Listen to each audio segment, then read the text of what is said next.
ইমামের পিছনে আসরের ফরজ নামাজে সূরা পড়ার নিয়ম। আমরা যে আসরের ফরজ নামাজটা ইমামের পিছনে আদায় করব, এই ফরজ নামাজ ইমামের পিছনে আদায় করতে গেলে সূরা পড়ার নিয়মটা কী, কীভাবে সূরা কেরাত পাঠ করতে হবে। এই আসরের নামাজে তো ইমামের সূরা কেরাত শ্রবণ করা যায় না বা শোনা যায় না। আমরা মুক্তাদি যারা থাকবো, আমরা কি সূরা কেরাত পড়ব নাকি আমরাও চুপ করে থাকব, এই বিষয়টা কিন্তু জানা অত্যন্ত জরুরি। এই কারণে ভিডিওটা যদি আপনার জন্য যদি উপকারী হয়ে থাকে, অবশ্যই ভিডিওতে একটা লাইক দিবেন এবং ভিডিওটা যেন অন্যরাও দেখে নামাজ শিখতে পারে, এই কারণে ভিডিওটা শেয়ার করবেন। সম্মানিত ভাইগণ বন্ধুগণ আমার, তাহলে চলুন কথা না বাড়িয়ে আমরা জেনে নেই আসরের ফরজ নামাজ ইমামের পিছনে আদায় করলে সূরা পড়ার নিয়মটা কী। তো সর্বপ্রথম আমরা ইমামের পিছনে আসরের ফরজ নামাজে দাঁড়িয়ে আমরা মনে মনে আগে সংকল্প করব, নামাজের নিয়ত করব। যেহেতু নামাজের নিয়ত করা ফরজ, আমি প্রত্যেক ভিডিওই বলে থাকি, এ কারণে মনে মনে নামাজের জন্য সংকল্প করতে হবে, নিয়ত করতে হবে। হে আল্লাহ, আমি আসরের 4 রাকাত ফরজ নামাজ কেবলামুখী হয় এই ইমামের পিছনে আদায় করতেছি, আল্লাহু আকবার। অথবা আমি এভাবে মনে মনে বলতে পারি, হে আল্লাহ, আমি আসরের 4 রাকাত ফরজ নামাজ এই ইমামের পিছনে আদায় করতেছি, আল্লাহু আকবার। নিয়ত করার পর ইমাম যখন আল্লাহু আকবার বলে তাকবীর বলবেন, আমরা যারা পিছনে মুক্তাদি থাকবো আমরাও আল্লাহু আকবার বলে তাকবীর বলবো।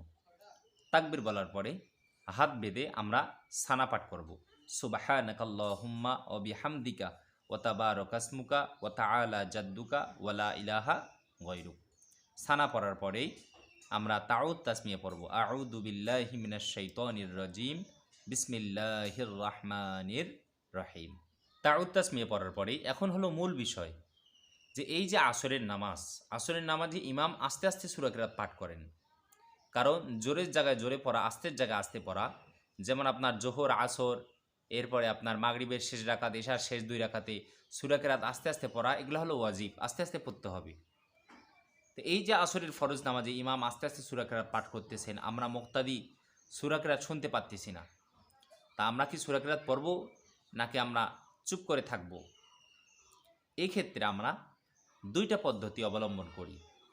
প্রথমত হলো, আল্লাহ তাআলা পবিত্র কোরআনুল কারিমে বলেছেন, ওয়া ইদা কুরি আল কোরআন ফাস্তামিউ লাহু ওয়া আনসিতু লাআল্লাকুম তুরহামুন। যে যখন কোরআন তেলাওয়াত করা হয়, কোরআন পাঠ করা হয়, তখন তোমরা চুপ করে শ্রবণ করো, চুপ করো এবং শ্রবণ করো, তাহলে তোমাদের উপরে আল্লাহ তাআলা রহম করবেন। এবং ইমাম, এরপরে রাসূল সাল্লাল্লাহু আলাইহি ওয়াসাল্লাম হাদিসে বলেছেন, মান কানা লাহু ইমামুন ফাকিরাআতুল ইমামি লাহু কিরাআতুন। যে ব্যক্তির ইমাম থাকবে, ইমামের কেরাতেই হবে মুক্তাদির কেরাত। তো এই হাদিস এবং কোরআনের আয়াতের উপর ভিত্তি করে কোনো মুক্তাদি ইমামের পিছনে নামাজ আদায় করতে গিয়ে সে যদি কোনো সূরা কেরাত যদি সে পাঠ না করে, তারপরেও তার নামাজ হয়ে যাবে, তাকে সূরা কেরাত পাঠ করা লাগবে না। এরপরে রাসূল সাল্লাল্লাহু আলাইহি ওয়াসাল্লাম হাদিসে বলেছেন যে লা সলাতা ইল্লা বিফাতিহাতিল কিতাব আর সূরাতুল ফাতিহা, সূরাতুল ফাতিহা ছাড়া কোনো নামাজই হয় না। তো এই হাদিসটার উপর ভিত্তি করে ওলামায়ে কেরাম তারা বলেছেন যে এই হাদিসটা হলো ইমামের জন্য, এবং মুক্তাদিগণ যখন একাকী নামাজ পড়বে এটা তখনকার জন্য। আমি যদি একাকী নামাজ পড়ি তখন অবশ্যই সূরাতুল ফাতিহা পড়তে হবে, এবং ইমাম যখন নামাজ পড়াবেন তাকেও অবশ্যই সূরাতুল ফাতিহা পড়তে হবে। তবে অনেক ক্ষেত্রে অনেক মুসল্লি বা অনেক ওলামায়ে কেরাম বলে থাকেন যে না, ইমাম মুক্তাদি সকলের জন্য, ইমামের পিছনে নামাজ পড়লেও সূরাতুল ফাতিহা পড়াই লাগবে। তো আমরা সেদিকে যাচ্ছি না, এটা ইখতিলাফ থাকবে, এটা রাসূল সাল্লাল্লাহু আলাইহি ওয়াসাল্লামের যুগ থেকে আসে থাকবে। তো সূরাতুল ফাতিহা এবং অন্যান্য সূরা যেহেতু ইমামের পিছনে, আমরা প্রথম বিষয়টা জানলাম যে ইমামের সূরা কেরাত যখন জোরে পড়বেন তখন আমরা চুপ করে শুনব। এখন মূল বিষয় হলো, ইমামের সূরা কেরাত তো আসরের নামাজে শোনা যাচ্ছে না, তিনি আস্তে আস্তে পড়তেছেন, আর আস্তে আস্তে পড়াটাই হলো ওয়াজিব। এখন আমরা যারা পিছনে মুক্তাদি থাকবো, আমরা কি চুপ করে শুধু থাকবো দাঁড়িয়ে, নাকি আমরাও সূরা কেরাত পড়ব? তো এই ক্ষেত্রে প্রথম বিষয়টা যে বললাম, আমি যদি ইমামের পিছনে কোনো কিছুই যদি পাঠ না করি, তারপরেও আপনার আমার নামাজ হয়ে যাবে। তবে চুপ করে থাকার থেকে, অধিকাংশ উলামায়ে কেরাম বলেছেন যে চুপ করে থাকার থেকে সূরা কেরাত পড়াই কি সব থেকে উত্তম। কেননা চুপ করে থাকলে আপনার আমার মাথায় শয়তান এসে কুবুদ্ধি দিবে, শয়তান এসে খারাপ কুমন্ত্রণা দিবে, শয়তান আপনার আমার কাজের কথা মনে করিয়ে দিবে, বিভিন্ন জিনিসের কথা মনে করিয়ে দিবে, ব্যবসা বাণিজ্যের কথা মনে করিয়ে দিবে। এ কারণে চুপ না থেকে আমরা যারা মুক্তাদি ইমামের পিছনে আপনার আসরের ফরজ নামাজ আদায় করব, আমরাও চুপ না থেকে আমরাও কি করব, সূরা কিরাত পাঠ করব, এবং এটাই কি সব থেকে উত্তম, সব থেকে বেহতের। কারণ চুপ করে থাকলে আপনার আমার মাথায় দুনিয়াবি চিন্তা চেতনা এসে জমা হয়ে যাবে, একাত্রিত হবে। এই কারণে আমরা চুপ না থেকে আমরা কি করব, আসরের ফরজ নামাজে আমরাও সূরা কিরাত পাঠ করব। এবং সূরা কিরাত যদি কোনো মুক্তাদি নাও পড়ে তারপরেও কি তার নামাজ হয়ে যাবে। মনে রাখতে হবে, সূরা কিরাত যদি নাও পড়ে তারপর তার নামাজ হয়ে যাবে, তবে না পড়ার থেকে পড়াটা কি সব থেকে উত্তম।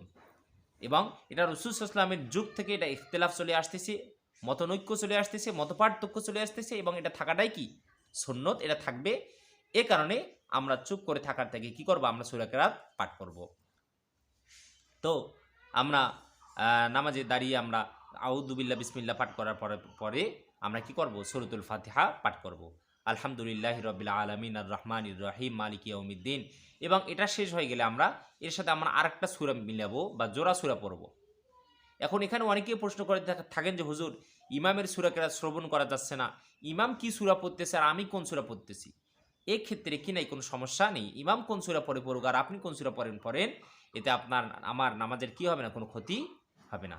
এরপর আবার অনেকেই প্রশ্ন করে থাকেন যে হুজুর, আমার সূরা কিরাত শেষ হওয়ার আগেই ইমাম তো রুকুতে চলে গেছে, আমি এখন কি করব। ইমাম যখন আল্লাহু আকবার বলে রুকুতে গেছেন, সাথে সাথে আপনাকে ওই সূরা কিরাত পড়া কি করে দিতে হবে, বাদ দিতে হবে। বাদ দিয়ে ইমামের অনুসরণ করতে হবে। কারণ আপনি ইমামের পিছনে নামাজ আদায় করতেছেন, আপনার সূরা পড়া হোক আর না হোক, আপনার সূরা পড়া শেষ হোক আর না হোক, আপনাকে অবশ্যই অবশ্যই ইমামের অনুসরণ করতে হবে, নতুবা আপনার কি হবে না, নামাজ হবে না।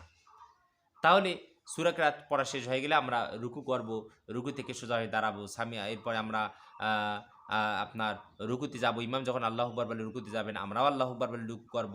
এরপর রুকুর তাসবিহ পড়ব, সুবহানা রাব্বিয়াল আযীম, সুবহানা রাব্বিয়াল আযীম, সুবহানা রাব্বিয়াল আযীম। এটা পড়া শেষ হয়ে গেলে ইমাম সামি আল্লাহু লিমান হামিদা বলে দাঁড়াবে, আমরা মুক্তাদি সোজা হয়ে দাঁড়িয়ে বলবো রব্বানা লাকাল হামদ। আমরা মুক্তাদি সামি আল্লাহু লিমান হামিদা বলবো না, আমরা শুধু কি বলবো, রব্বানা লাকাল হামদ। এটা পড়া শেষ হয়ে গেলে বলবো হামদান কাসীরান তাইয়িবান মুবারাকান ফি। এরপর ইমাম সাহেব আল্লাহু আকবার বলে সিজদায় যাবে, আমরা যারা মুক্তাদি থাকবো আমরা কি করবো, আল্লাহু আকবার বলে আমরাও সিজদায় যাব। সিজদায় যাওয়ার পরে আমরা সিজদার তাসবিহটা পড়বো, সুবহানা রাব্বিয়াল আ'লা, সুবহানা রাব্বিয়াল আ'লা, সুবহানা রাব্বিয়াল আ'লা। এরপরে এটা পড়া শেষ হয়ে গেলে ইমাম সাহেব আল্লাহু আকবার বলে বসবেন এক সেজদা দিয়ে, আমরাও আল্লাহু আকবার বলে সেজদা দিয়ে বসবো। বসার পরে একটা দোয়া পড়তে হয়, যে দোয়াটা পড়া হলো সুন্নত, রাসূল সাল্লাল্লাহু আলাইহি ওয়াসাল্লাম পড়েছেন, আল্লাহুম্মা গফিরলি ওয়ারহামনি ওয়াহদিনি ওয়াআফিনি ওয়ারযুকনি। এটা পড়া শেষ হয়ে গেলে আমরা আল্লাহু আকবার বলে আর একটা সেজদায় চলে যাব। ওই সেজদা যে আমরা সেজদার তাসবিহটা পাঠ করব, সুবহানা রাব্বিয়াল আ'লা, সুবহানা রাব্বিয়াল আ'লা, সুবহানা রাব্বিয়াল আ'লা। এটা পড়া শেষ হয়ে গেলে ইমাম সাহেব আল্লাহু আকবার বলে দ্বিতীয় রাকাত নামাজের জন্য দাঁড়িয়ে যাবেন। আমরা যারা মুক্তাদি থাকবো আমরা কি করব, আল্লাহু আকবার বলে দ্বিতীয় রাকাত নামাজের জন্য দাঁড়িয়ে যাব। তো ভিডিওটা যেহেতু লম্বা হচ্ছে, এই কারণে আমরা আগামীকালকের ভিডিওতে আমরা বাকি 3 রাকাত আসরের ফরজ নামাজ ইমামের পিছনে সূরা কিরাত পাঠ করার নিয়মটাকে আমরা সেই সম্পর্কে আমরা আগামী ভিডিওতে আলোচনা করব ইনশাআল্লাহ। সে পর্যন্ত সবাই ভালো থাকবেন। আসসালামু আলাইকুম ওয়া রাহমাতুল্লাহি ওয়া বারাকাতুহু।